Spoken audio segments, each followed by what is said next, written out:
લોકો હોય એની સાથે અમારે કોઈ વ્યક્તિગત જમીનના ઝઘડા નથી કે કોઈ વ્યક્તિગત દુશ્મની નથી.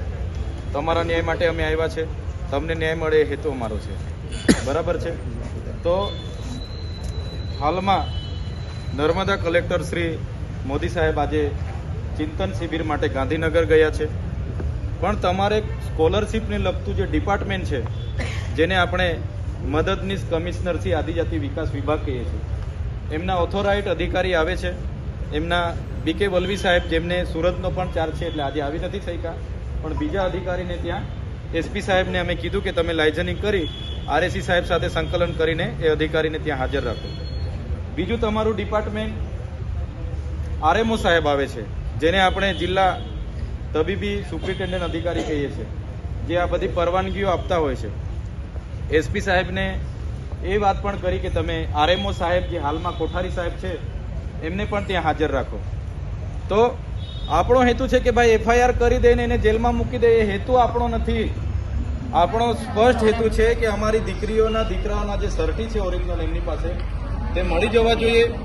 સાથે 3 વર્ષ માટે ફી ભરી છે 2,97,000. તો એ 3 વર્ષનો કોર્સ ગુજરાત સંલગ્ન યુનિવર્સિટી સાથે એ લોકો કરાવી આપે. અગર નથી કરાવી આપતા તો એ ફી રિટર્ન આપી દે, બરાબર છે.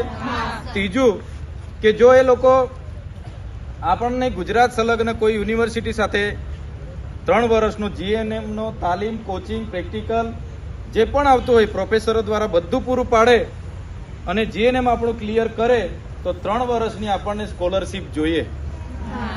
તમામ વિદ્યાર્થીઓ, એસટી વિદ્યાર્થીઓને આપણે તકેદારી અધિકારીમાંથી સ્કોલરશીપ મળે છે.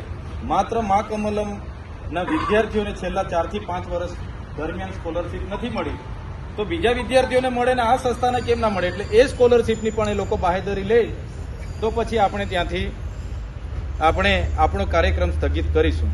અગર ત્યાં નથી થતું તો આપણે ત્યાં પણ ધરણા દેવાના થશે, તો આપણે બધા દઈશું. એટલે મારે શર્મા સાહેબ, ગઢવી સાહેબ અને ચૌધરી સાહેબને નમ્ર અરજ છે કે અમારા બાળકોના ન્યાય માટે તમે એસપી સાહેબ સાથે સંકલન કરી લો. માત્ર આવેદન, નિવેદન, જિંદાબાદ મુર્દાબાદ કરવા અમે નથી આવ્યા. અમે નવરા બી નથી. કેટલું આવવાનું, કેટલું લડવાનું? અધિકારીઓ સાથે અમે પણ કંટાળેલા છે. પછી સંવાદને સંવિધાન હવે સાઈડ પર મૂકીને ડાયરેક્ટ અમારે કાયદો વ્યવસ્થા હાથમાં લેવું પડશે. એની જવાબદારી સરકારની રહેશે. કેમ કે આટલા દિવસથી અમે તમને કીધું, તમે હું તપાસ કરી છે તો કેવો? 11 તારીખનું એસપી સાહેબને નિવેદન આપીને ગયેલા છે. હું તપાસ કરી, કેટલા લોકોને ડોક્યુમેન્ટ અપાવ્યા?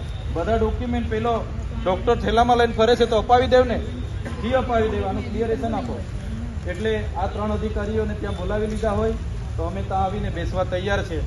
પણ બાહેધરી આપવી પડશે કે આટલો અમે શિષ્યવૃત્તિ મળવી જોઈએ, આમનું જીએનએમ ક્લિયર કરવું જોઈએ, એમનું ઓરિજિનલ ડોક્યુમેન્ટ મળવું જોઈએ. તો જ ને જીએનએમ ગુજરાત યુનિવર્સિટી સાથે, એ બેંગ્લોર, હૈદરાબાદ ને આંધ્રપ્રદેશની યુનિવર્સિટી અહીંયા કોઈ ચલાવતું નથી. એટલે આવી ફ્રોડગીરી અમે નહીં ચલાવીએ. ને આટલી મોટી સંસ્થા 7,000 વિદ્યાર્થીઓ સાથે ફ્રોડ કર્યું તો સરકાર શું કરે છે? આજે અહીંયા મોટા મોટા નેતાઓ સ્વઘોષિત મસીહા બનીને અહીંયા રાજપીપળાના અહીંયા આજુબાજુમાં ફરે છે. એ લોકો કાં છે?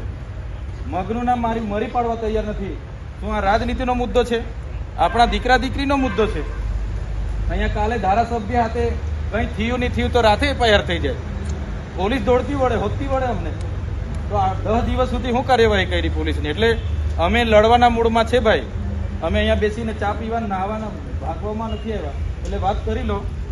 આરએમઓ સાહેબ, તકેદારી સાહેબ અને બીજા જવાબદારી એસપી સાહેબને બીજી જવાબદારી લેવાવાળા જે સરકારના પ્રતિનિધિ હોય, બાહેધરી આપીએ તો અમે ત્યાં આવીએ છીએ, સંકલનમાં બેસીએ છીએ. નહીં થશે તો અમે બધા બેસીશું. ને તમારા પોલીસ અધિકારીને કહી દો, આ ગેટ બેટ પર રોકવાનું નહીં, બધા ત્યાં અમે આવીશું. અંદર અમે 10 જણ 15 જણ બેસવાના બેસીશું, પણ બધા ત્યાં દરવાજા પર ઉભા રહેશે. તમારા પોલીસ અધિકારીઓ બધા મિત્ર છે, તમારી સાથે અમારે કોઈ વ્યક્તિગત નથી, પણ ન્યાય કોઈ અપાવતું નથી. શું કરવાનું બોલો? ચેતરભાઈ, આપણે આ જેટલા વિદ્યાર્થીઓનું ભવિષ્ય બગડ્યું છે આ બ્રાન્ચના કારણે, બરાબર, તે બંધ નહીં થાય તો કોને ખબર આગળ બી આવું થઈ શકે છે. તો પછી બંધ કરવી વધારે જરૂરી છે. આ ભવિષ્ય તો બગડ્યું જ છે, આગળ પણ બગડી શકે છે. ઇન્જેક્શન કઈ રીતના મૂકશે વગર તાલીમે? બોટલ કઈ રીતના ચડાવશે વગર? ઓનલાઈન ક્લાસ ચાલતા હોય તો કેવી રીતના ખબર પડે? ઇન્જેક્શન કેવી રીતના પકડવાનું, સિરીઝ કેવી રીતના પકડ, એ ખબર બી હોવી જોઈએ ને.